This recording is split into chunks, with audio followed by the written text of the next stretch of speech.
You're posting, you're speaking, you're doing everything they told you would grow your business. So why is it not converting? Because visibility is only half the equation. Getting attention is easy. Turning that attention into clients takes strategy. VoiceLab was built to solve that. This is where front-end visibility meets back-end conversion. You learn how to get on stages, create your own platforms, and use podcasts, summits, and workshops to grow your audience and generate real leads. Then you learn what most people never build. A system that captures those leads, follows up, nurtures relationships, and turns interest into revenue. Email and newsletter strategy that actually gets responses. Workflows, not just more noise. Real connection that leads to real business. Inside VoiceLab, you are not guessing. You're learning the how. You're implementing in real time. You're building a business that works even when you are not constantly chasing attention. Because here's the truth. If you don't have visibility, no one knows you exist. If you don't have systems, nothing converts. VoiceLab gives you both, so you can stop performing for attention and start building momentum that pays you back. If you are ready to grow your authority, expand your reach, and finally turn visibility into income, join Colleen Stubbs and Nicole Borghi in the VoiceLab. Scan the QR code, join VoiceLab Group on the school platform, and build the business that actually works.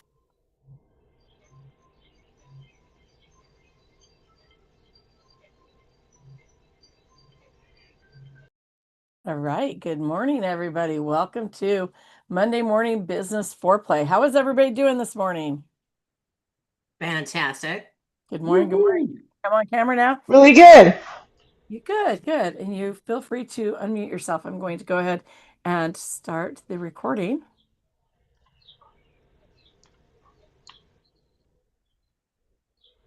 Awesome. So grateful for all of you for coming out today. I know it is a holiday weekend, but some of us are watching our husband mow the lawn, so not a big deal to be on here doing something productive. I am Colleen Stubbs. Welcome to Monday Morning Business Foreplay. I'm the founder of Simplified CEO Systems, and I help midlife entrepreneurs build businesses they're madly passionate about. I do that by teaching them to simplify, automate, and delegate inside their back office using Go High Level as my CRM platform. Today's guest is Nicole Borghi, my favorite Nicole in the entire world.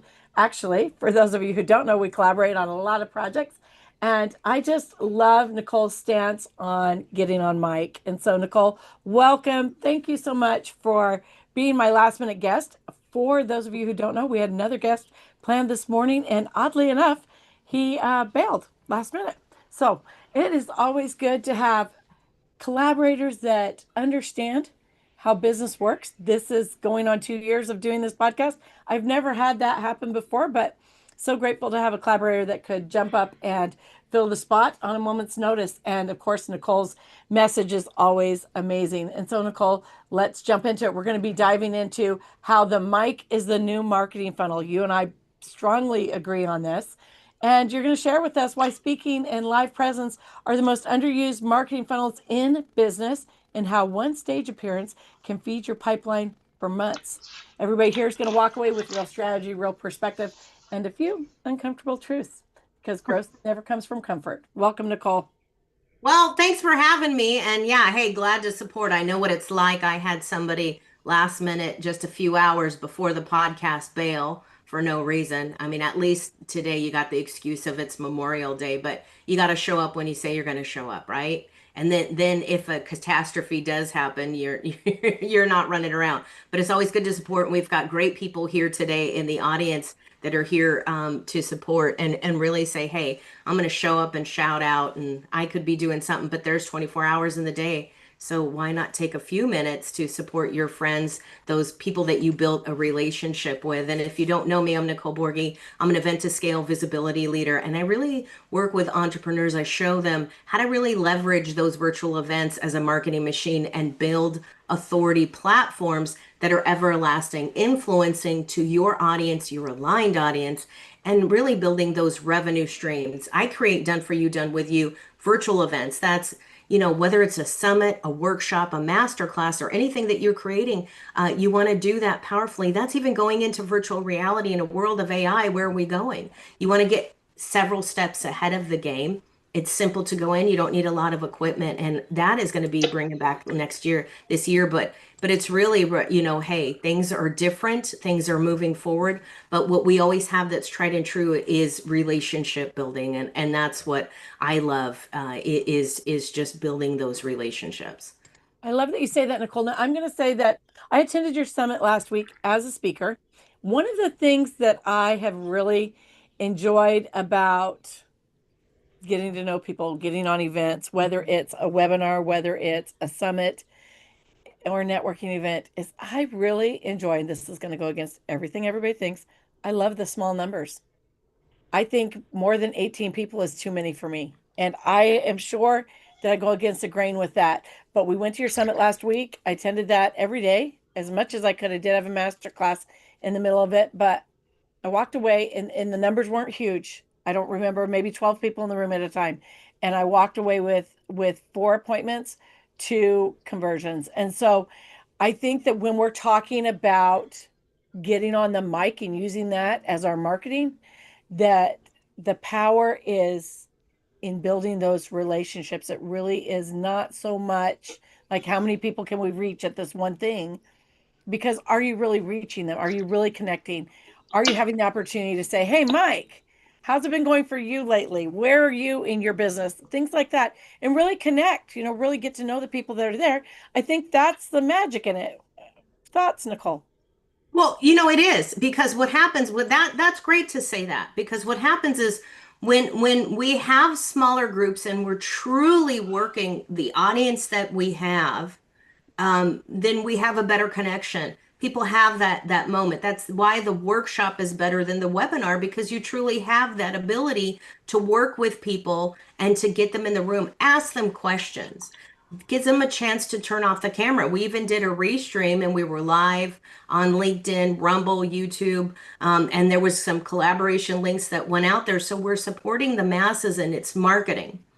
But what it is it's marketing to an aligned audience of your core group of people. I love to get to know my speakers. Before you get on my stage, I've got to meet with you once. I've got to have a phone conversation with you.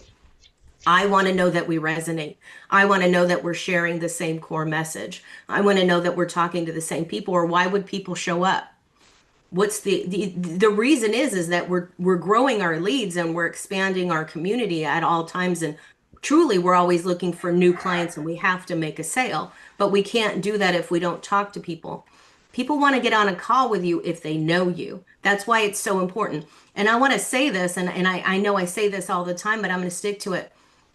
There's higher sales in the conversion of the speakers you get to know. When you're in a smaller room, you get to know the speakers. When the speakers truly show up to collaborate, like the agreement says that they're going to do, and send out emails, which they don't always do, then they're going to be in there. They're sharing the same message. They know that your stuff is tried and true, and that you've been vetted, and you're a true referral. Carl Lucci does this well. Jeff does this well. They want to know that you know your business and that you're going to talk to people, right? And when you do this, those are the higher ticket sales. These are referral partners.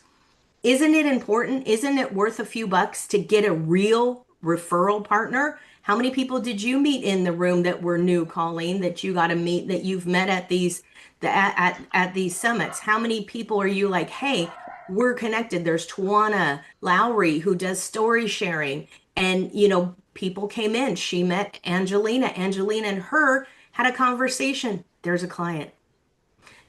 How important is it if you're charging a few $1,000s or more, or a higher ticket even? How important is it for them to relate to you? The relatability to be able to ask a critical question without being shamed or the canceled because you want to have a true rich conversation. It is huge. It's ginormous. And that's what people are getting back to. That's why podcasts are better than the large media companies. Besides all the weird stuff that they sell, let's not even go down that rabbit hole. But really, you get to have that conversation. It's relatability. And you cannot get that in a large room because you feel like, I'm not everybody. Maybe you have some FOMO, you want to get into that room, go right ahead. But when do you have a chance to ask a question? You don't. Who's going to acknowledge you? Nobody. Because you're not really there, you don't exist. And if you want to, we're really all attention deficit. We are deficit of attention. And that's why we're acting silly and stupid online with these crazy videos. Yes, I know I go down them all the time. I love to watch Jim Fails. That's just a thing if people don't know about me. It's fun because it's what not to do. And it's just people saying, hey, you're being silly because you're not paying attention to what's going on. And you really aren't putting in the good work. Perfect practice makes perfection in the end. We're all striving to perfection at some point, no matter how much we say we are not. But if you're strategic and you're cutthroat and you're a focused person and you're truly a leader, and yes, you're the red and blue in bank, or you're the alpha male. I remember that test years ago. When you're that person and you want to strive for something, you need to practice. You need to perfectly practice as well as you can to make that, take that action and hit that goal. And so, Nicole, in a world where we are trying to build these relationships, it's obviously very important that we build relationships and we're trying to build connections. You know, a year ago, we were going under the guise of, hey, post 3 times a day, every day, captions with graphics, do it across all your social mediums, right? And now I feel like that shift is like, we don't care how, personally, I should say, I don't care how many likes I get on something. What I want to do is make sure that my message is resonating with people. And when you consider the touch points that you have, so if you're just reading a caption and looking at a graphic, that's fewer touch points than if I come on in a short clip video, maybe taken from a summit that I was on or a webinar that I was teaching, and just a 60-second or 45-second clip of something about that piques the interest. They get to see the way that I move, the way that I, whatever, touch my hair, the way that I speak, all of the things, as well as hearing the message. And I feel like that just resonates so much better. And people feel like maybe they know you better, right?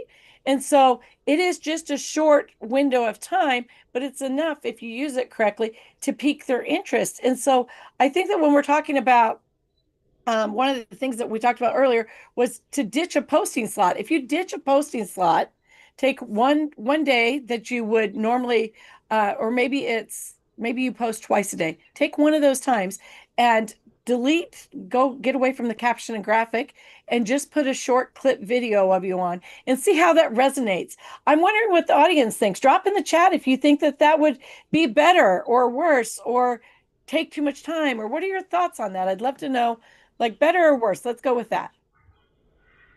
Well, I think that's great because when you do ditch a posting slot, like you're saying, right? So you take a day and you're going out there and you're posting a video. Video moves, shorts move better.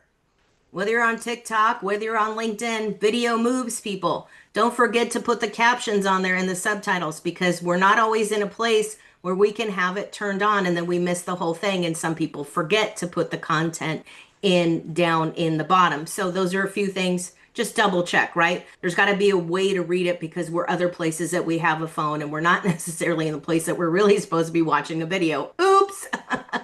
But the great thing is that there's a difference in some other social media, right? So looking at alternatives of, hey, you did this really great one the other day where you had the faces. Oh my God, that was so funny, right? Your mom, your mom was telling you not to make those faces or watch your face or whatever. But it is so funny because it's true. We're human, and if I'm human, this is how you know I'm not AI, right? Because I sit over here or move over here. I cover something up. I'm human.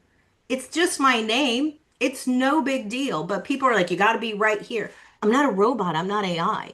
And then when you put these other posts of a laugh moment or something like, hey, did you think of this too? Oh my gosh, I'm wondering if anybody else has had this moment. And we're all on Zoom. And it's like people are so critical of the face that you're making. Why? Because I'm human. I don't have a poker face. Sorry. Sometimes I'll have to look down or turn off my camera just to distract myself because I know it's coming and it's not a punchline. It's like, oh, oops, did you really go to say that?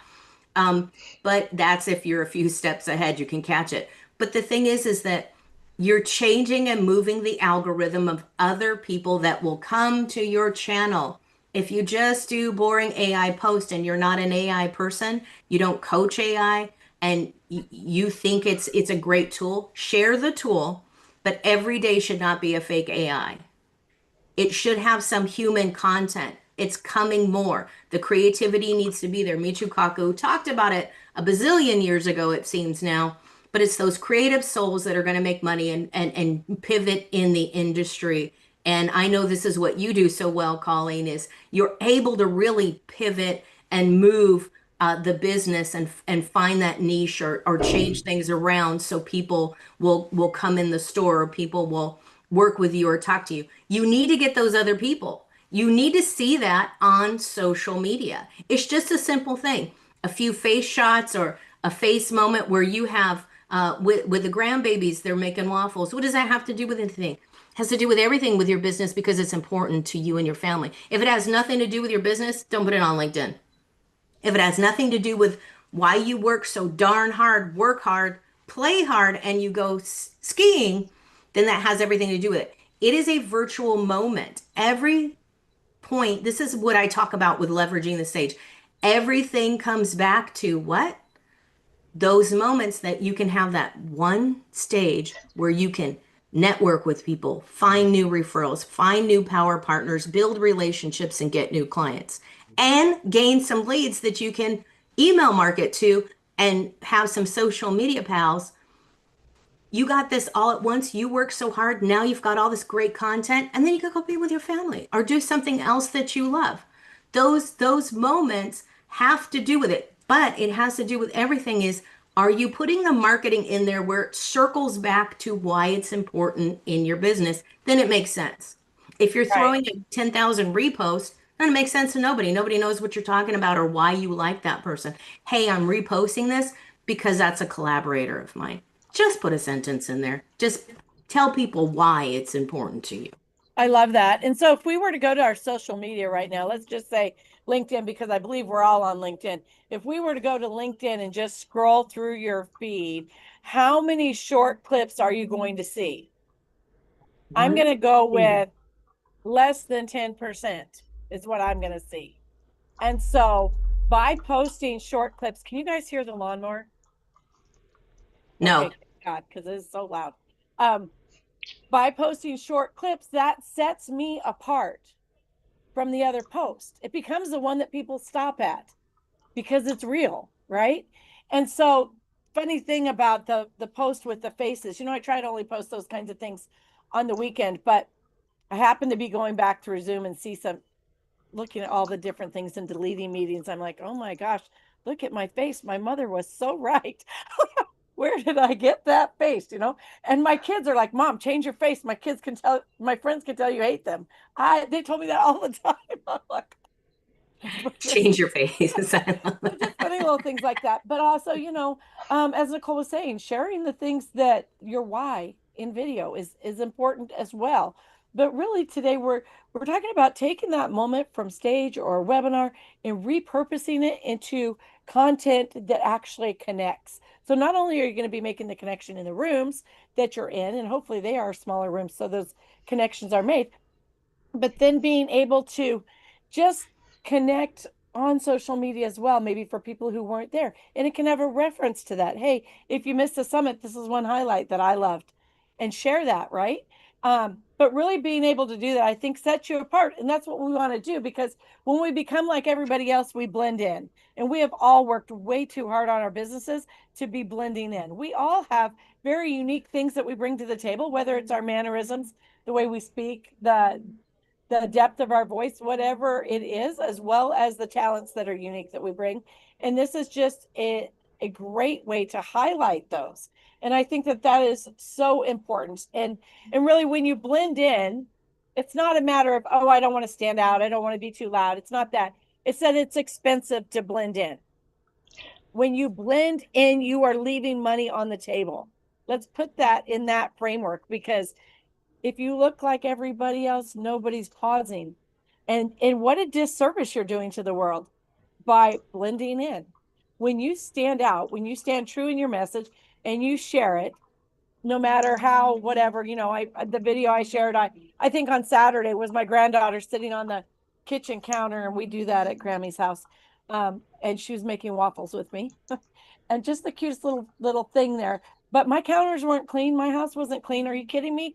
I had 3 kids aged 2, 4, and 7 running around the house. My house was not clean. It was not aesthetically pleasing, but it was fun to capture the moment and to share with people like, look, this is why I do this. So many people say to me, well, you can't not work Fridays. You have a business. And I'm like, actually, I quit working Thursdays at 2:30, and I can, and I do, and I don't work again until Sunday morning. And this is why, because I designed my business to give me the time that I want for the things that I want in life. And I think if we all share that thing, that is just really moves the needle in our business, makes us more relatable on a huge level. I understand LinkedIn is for business, but I think that really just taking advantage of that is a big thing. Well, it's huge. Why are you in business? What are you doing in business? What are you doing? Why are you doing it? It's that's really what's all about. Do something you love. And you're having fun, you're doing the thing, you're having a moment. And life is messy. Cooking is messy. I remember I cooked. I was a lead cook at TGI Fridays way back when I went before I went to the police academy, and I would come home as a total wreck and a mess, but having fun, right? What are you doing? You're showing I work. I'm human. I'm having a good time. And if your house is always perfect, guess what? You're not human. You must not move past the couch. You're sitting there all day. If your kitchen is perfect, how many edits are you really doing in your video? So let's look at that truly. Are there's edits. There's things people shouldn't see. No, if you are a hoarder and you got lots of cats, people don't need to see that in the background. That's where you use a background. But, hey, it's just, that's different versus, hey, I'm having fun. I'm having a good life. I'm being human. You see these houses that people never live in, and they've got a staff of 2 or 3 running around chasing after them, sweeping up. We don't all have that in life. We don't all need that in life. What we do need is to really bring those mic drop moments. That's what you do it for. People want relatability, and in order to get the relatability, they need to kind of know you without really truly knowing you. They don't need to know your dress size. They don't need to know your shoe size. If you don't want to tell them your age, that's fine too. I'm 53. Yes, I use Zoom filters because it makes me feel better. I don't care, right? But it's that point of really getting into it. What does this have to do, Nicole, with marketing? Well, guess what? It moves the algorithm. It gets other people into your feed. It's going to change some stuff, and LinkedIn, Facebook, and Instagram know that you're real and you're not doing AI content and you're not that boring. So, let's look at that. But it also has to do with your story. Are you telling a good story, right? I've got all these expletives I want to say, but if you're really, really boring, nobody's listening to you, you're cookie cutter. If you're saying something, put a few key terms in there. But if you're saying something, I noticed those real banger women in the room, Brazil, that were coming to stage that had something to talk about, use a few key terms because you're talking business strategy and structure. But when it came to life, you pivot and you woke up and you lit up. What is your story? What's your backstory, right? Before doing summits, I was in virtual reality. Why did I get into that? Because it was there. I was able to get into the business, and it was very simple to use, and I could share with people the benefits of owning a business in there. It's a 360 walk-in website. Yeah, it seems like, oh, Nicole, it's so like it's not, there's no connection. First of all, as a chairwoman of Confronting Domestic Violence, gives people anonymity. We take pictures of everything.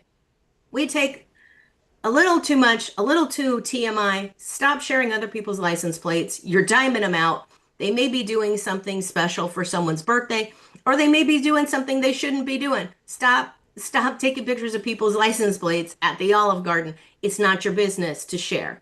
So it's called plausible deniability, right? You don't want to start a fight. But the other thing is that when you're not oversharing and you're sharing good content, you really want to be able to do that. However, going back to domestic violence victims, some of them couldn't be on camera.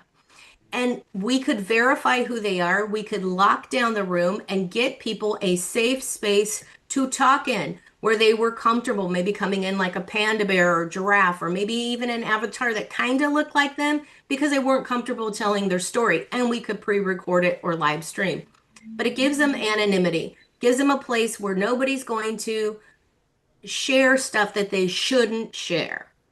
And it gives them a lot of control and comfort. However, in spatial.io, you have this chance to bring in a little circle, a little bubble, just like in Zoom. It's not a square, it's a circle where you can see your little face. That face, that big, big face of yours that Descript loves to cut and get really zone in on. I don't know why Descript does it on the shorts, but the thing is that if you know, you know. But when you're looking at this, it's another place for you to go to and have connection. Where can you have connection? And the other real reason I started doing it was because I no longer had the 9 to 5. I no longer have the choice to work that job anymore in 2020. So moving online and seeing the ability to come online and as a tech supporter and a person who supports people in the tech space in workshops and masterminds and master classes, I do a lot of behind the scenes. Yes, I wear a lot of black. I'm not necessarily the one that needs to stand out, but I can stand out with who I am. I I can love stand that. out with my personality and my character. Yeah, and I love that, Nicole. That takes me back to we had Mike was a co-host a couple weeks ago, and what he talked about was having your audience be the center of your story. And when you get in a room that's small enough, you get to know your audience, and so it's easier to do that. And when they are the center of your story, it draws them in more. But once again, you have to get in that small room and you have to utilize that as a marketing tool. You have to understand why you're in there. And while you're sharing your story, your audience has to be the center of your story, right? Does that make sense? And that brings things full circle, builds the relationship. And we have moved so far by doing that past captions and graphics and posting on social media that it's unreal. Not only are you going to get calls off of the summit or the webinar or the people that are in that room, but when you share those short clips, what happens is, and my husband will testify to this, he'll say to me all the time, quit just going on and recording yourself. Go on and actually get in a conversation with somebody because they can feel what you're saying. Like Leanne said, they can absolutely feel what you're saying. And when they can feel what you're saying, that is captured on video and you share that short clip. And then anybody that sees that and pauses and listens to it can also feel that and feel the weight of that. And that builds the curiosity and draws them into your marketing plan. Does that make sense to everybody? Does that resonate? 100%. Look at these. The heads are shaking there. I love this. Yeah. It's connection. Are you connected? If you have a script, you absolutely. I love that. Leanne's throwing all the love and the celebration in there. Thanks. It's so good because where are you relatable? Where do you shine? If you have a script, you have to practice it. If you have a script, you've got to be able to have that relationship with the camera. And that is with people coming on camera. And in Voice Lab, we share this in the workshops. So there's a few more workshops coming up, and there's some master classes coming up in Voice Lab, you guys. This is stage presence. There's coaching. There's ways to get paid as a speaker. That's coming up. I'll share that information in the chat in just a second. And I also have a workshop coming up, and that's what we're going to do in that workshop. It's not that people are afraid to get on camera. It's kind of boring. It's a very platonic, vanilla relationship. Right? It's that pizza date. Oh, cold pizza, warm beer the next morning kind of relationship. So when you're on camera alone, that's where it can be. Are you positioning it right? Is that thing there? And it's like, oh God, do I really have to talk to myself? Because the monkeys in my head are having a conversation. The angel and the devil, like Animal House, have showed up on my shoulders and they're fighting with one another when I'm getting on camera because there's 101 things going on. So that's really what it is. But when we come into Voice Lab and those workshops are coming on, what happens is you can come in that room and you can be there and say, hey, this is here. What's the secret to this? What are some steps? 5 steps to lead high impact event is how to lead that event. You're going to plan, you're going to promote, that equals a profit with affiliation, with putting out your email market. And you got to do it a couple of times. But you want to get a blueprint and you want to have an audience strategy. Part of that strategy is to shut up and pause after you asked a question and let people react. Take a breath. If people are popping in the room while you're talking, take 10 seconds. They can wait in the waiting room up from 2 to 5 minutes. If they've come in after the live, if they've come in after the workshop, they can wait. They may, whatever the excuse is, we all have life, maybe got stuck in Zoom rush hour traffic in the wait room. That's okay. But they can wait because you're discussing a message, you're sharing a give and take and building relationship and dropping some mic drop moments and some fantastical takeaways in the workshop with the people that are there. Your focus should be those people already there. Bring the people in the weight room, in the weight room. That way you're not like over here, over here, over here. Oh my God, squirrel. So be in the room. These are the steps, 5 steps to really plan and promote that. What does it take?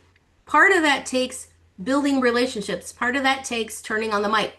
And part of it takes, here's a secret, note to self, you need to have notes. You can't rant. Trust me, no, you can't, because your message makes no sense. And your message is a mess. Where your mess should become a message, your message is just a total mess.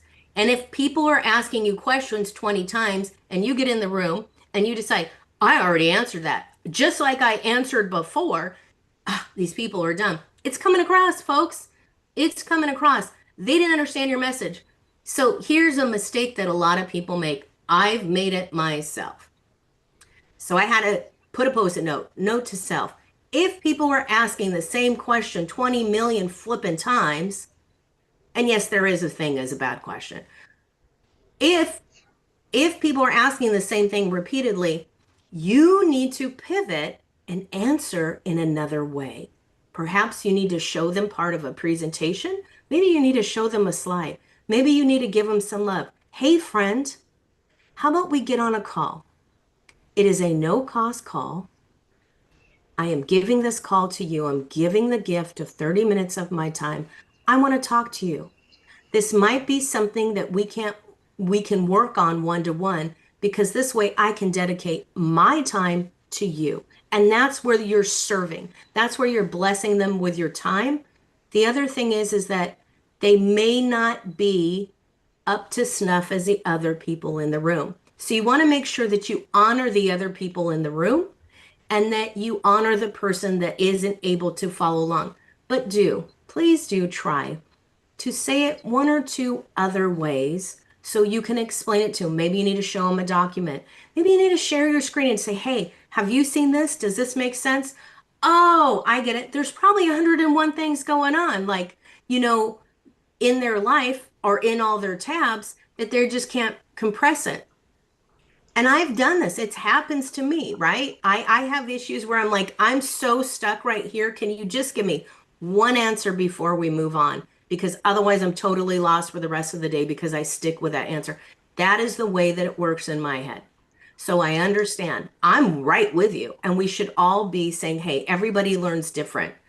Don't rush it. Slow it down, give them some time. And that's why you schedule a little extra time. So if your workshop is 45 minutes, if it's an hour and a half, save 15 to 30 minutes of a buffer time so you can stay like the good teacher after class and you can share with your students the apples and the nuggets that they need because you are still serving. If you rush off, okay, bye.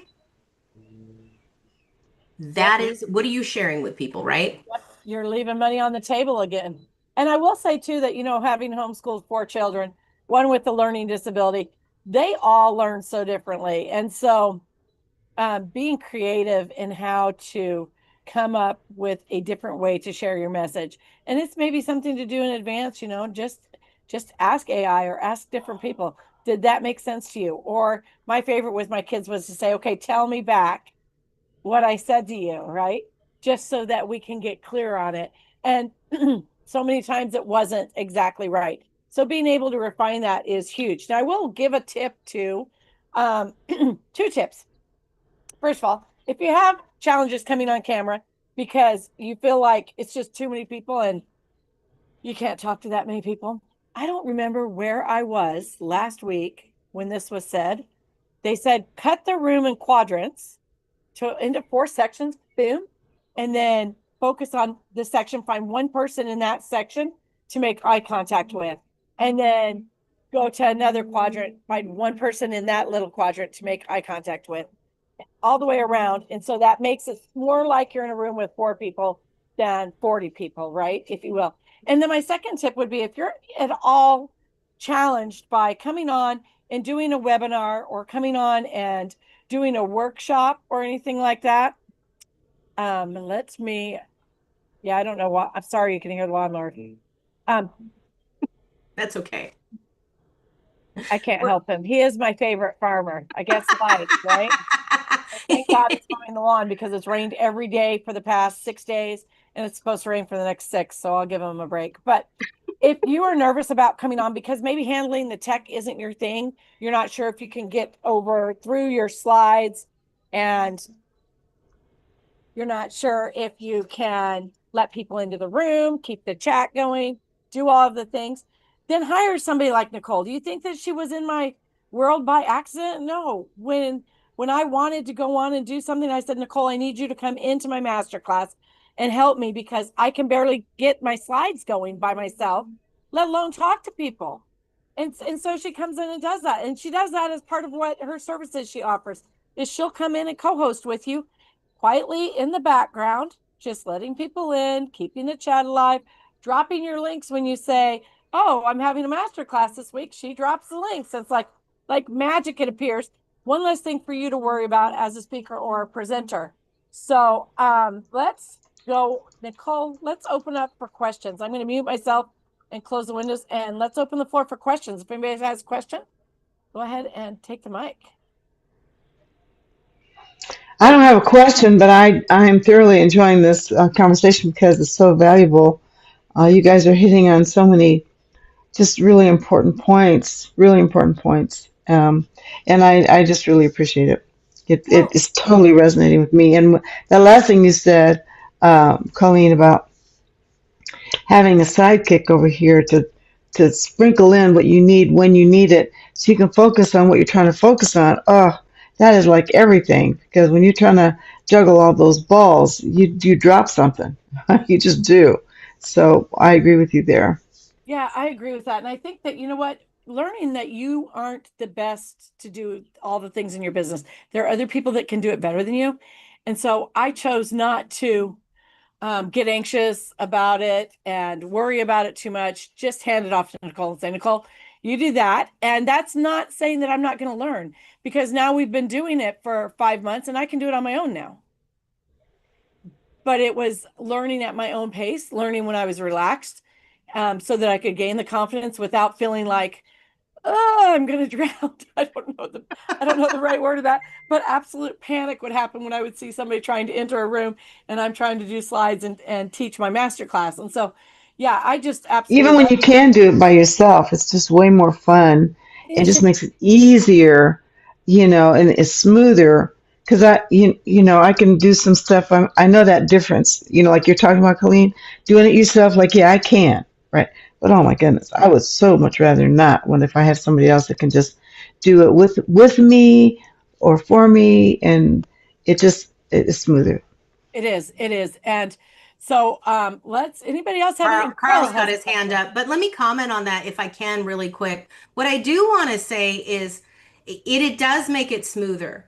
Why are you doing it all yourself just because you can? You prove to yourself, good job, girl. You go, girl power. You proved you can do it.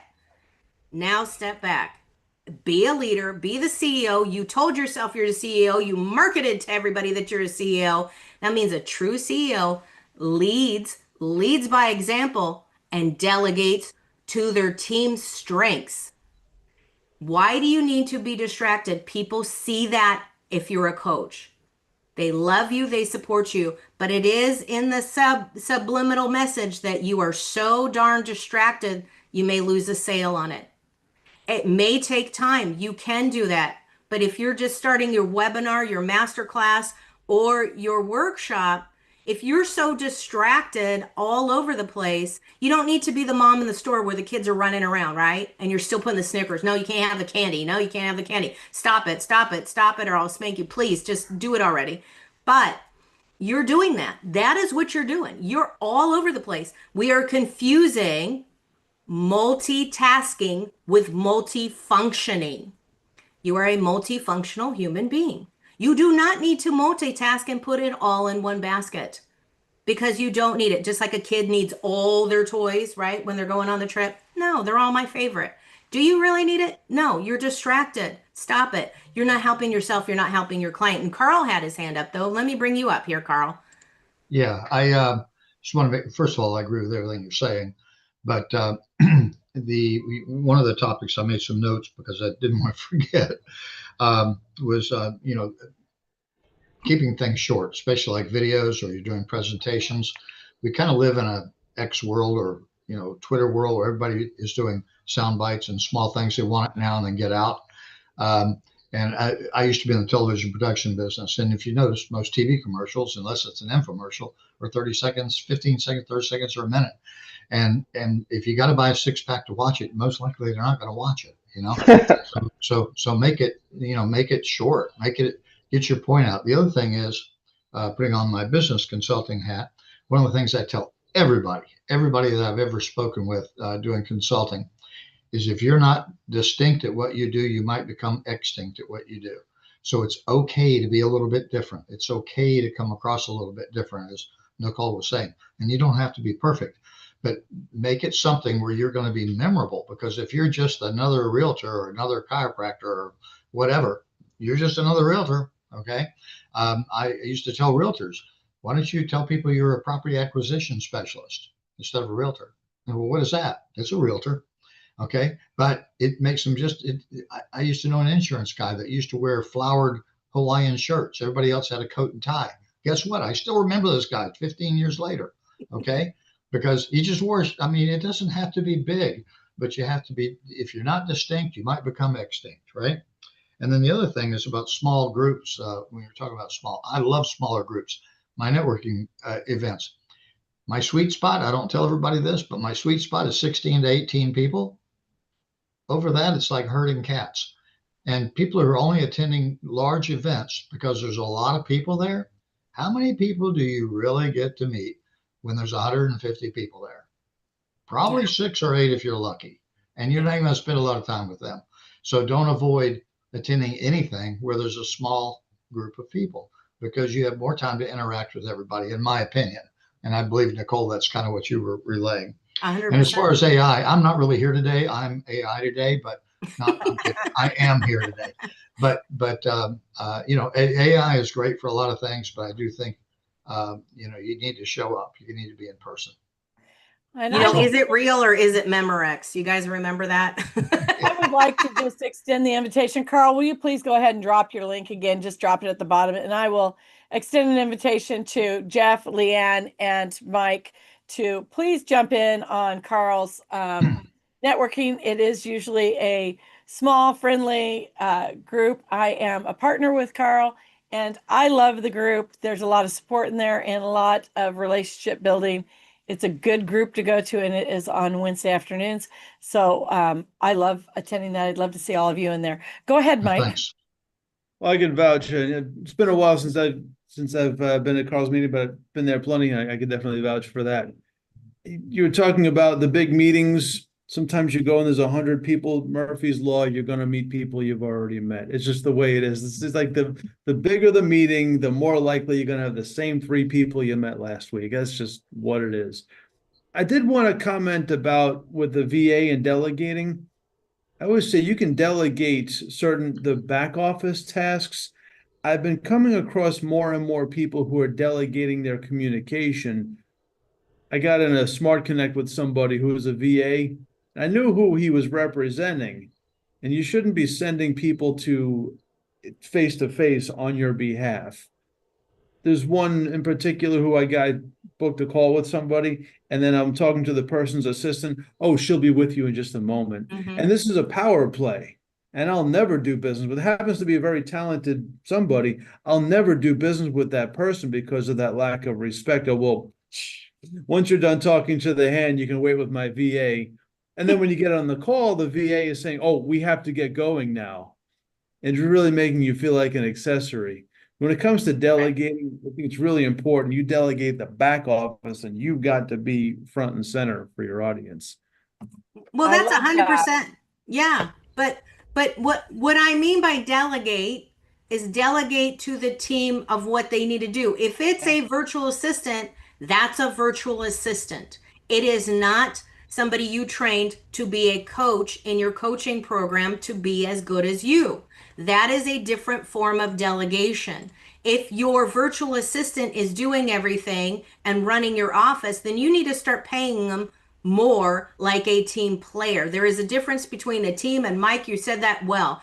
I've been in conversations where someone would not talk to me. They had to bring their virtual assistant emotional support dog with them.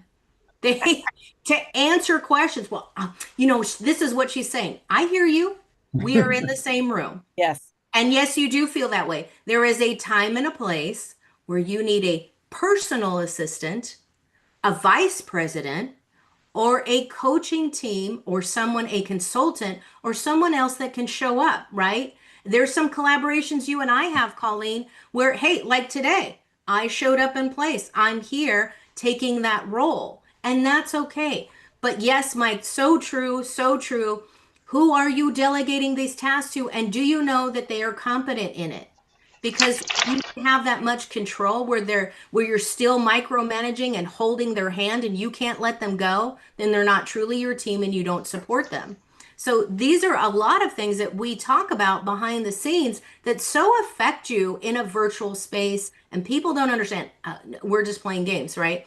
And if you're getting lost in the sauce, there's rooms I've been in with 30 to 50 people, and I still got in the 3 breakout Yep. rooms with the same one guy.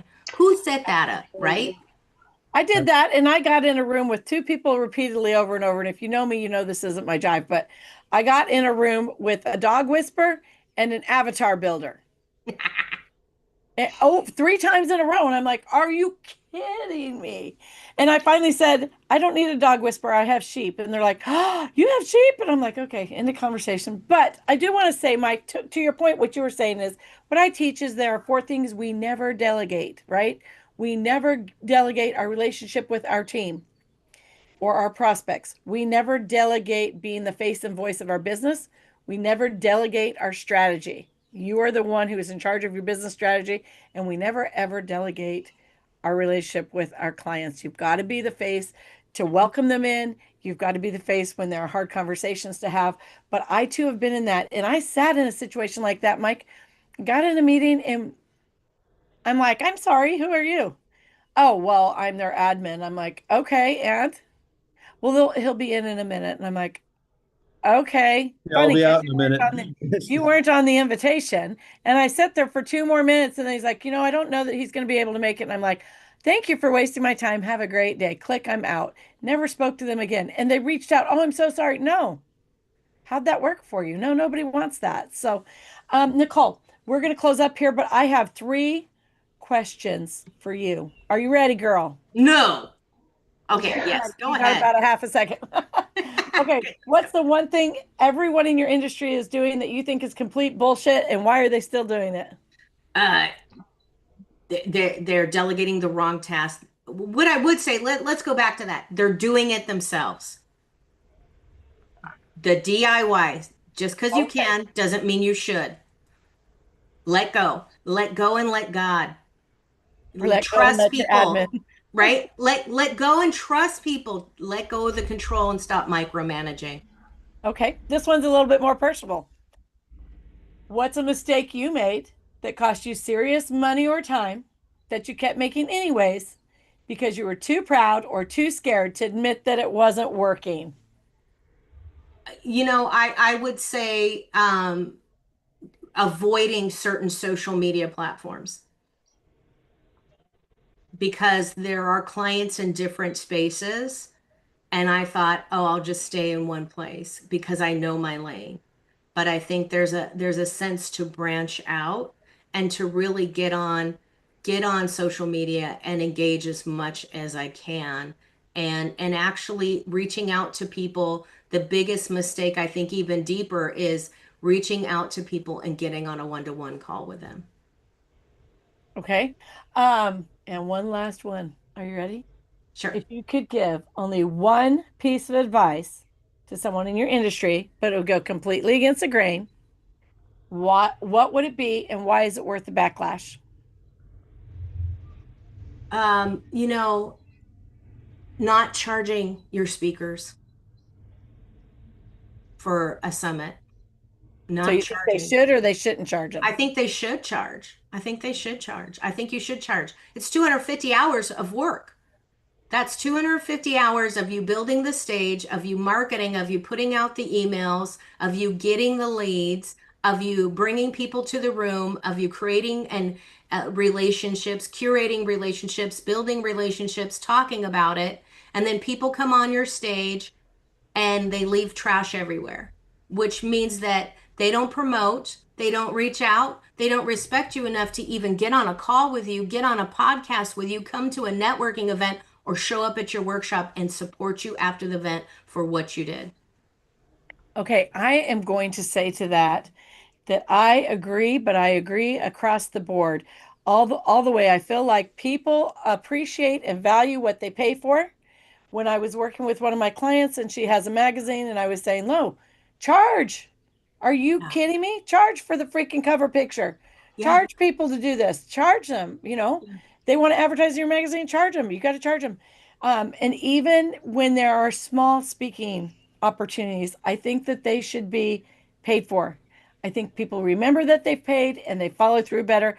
I would even say to you, Carl, that your little things, I know they're a bonus for your partnerships, but I think that those could be monetized. You could have a guest that pays to be a guest that isn't maybe in the partnership or something, but charge. When people pay, they show up and they shine better. They place value on it. It is no different than my kids. The first three kids, I bought them a freaking car. No kidding. Just went out and bought them a car. And you know what they did? They rolled them or they wrecked them. Ugh. The fourth one, and she hates me to this day. I made her pay for half her car, and she is the only one, and it's because she's a baby, and because we didn't love her as much, and guess what? She drove the wheels off that thing. And I'm like, there you go. So we finally figured it out as parents, but they appreciate more and take care of and pay attention to what they pay for. Yes, yes. And that's not to say don't reward them with extra value and bonuses. Yeah, and it's Maybe not to maybe say create a that. sponsorship, maybe affiliate their product, maybe make them a commercial, maybe bring them on an extra podcast, maybe do a longer podcast, maybe shout out in their newsletter, your newsletter, how amazing they were. So there, or on social media, and this is where I'm adding a portion of my marketing is to really share and shout out other business owners that have collaborated with me and giving me great nuggets. I want to support those people that support me and truly show up. And I think that let's remember what collaboration truly is. Yeah, and it's not to say that you have to charge thousands of dollars. I think when my friend started charging, she was charging $100 for the cover of her magazine. you know well, that's $1,200 a year. I mean, just the little things like that. And if there were added benefits, I feel like, this is just for me personally, but I feel like coming on my podcast is, I've always done it, allowed people on for free, and I give so much value. After you are the guest on my podcast, you get short clips of yourself that you can take. If you had somebody just go make you those clips, it would charge you minimum $50 if you had somebody over in Cambodia make those for you. Okay, so you get all these short clips that you can go promote yourself in all the different places with. You get promoted to my audience on Facebook, in all my groups on Facebook, in my school group, in my membership. You get promoted everywhere in my newsletter. I send out an email about you. I mean, all the values there. Why don't I charge for it? I don't know. I probably should, but I really like hand selecting and picking who I work with too, and I really like that. And I love this. I love what I do. It's really fun. So thank you all for coming. Nicole, this has been amazing. It always is with you. I appreciate the fact that I can always rely on you. And I would say to everybody, you know what? If you need help backhand stage, get Nicole. She's a great person to have there with you. This has been Monday Morning Business Foreplay. If today's conversation has helped you see something differently, made one clearer decision, or take one meaningful step forward, then it has done exactly what it's supposed to, because clarity creates momentum and momentum beats motivation every day. Thank you guys. Thank you so much for joining us. A little tickle, a little tantalizing. Thank Thank you. you. Thanks. Bye-bye, bye-bye. Thank you. Bye-bye. Bye-bye.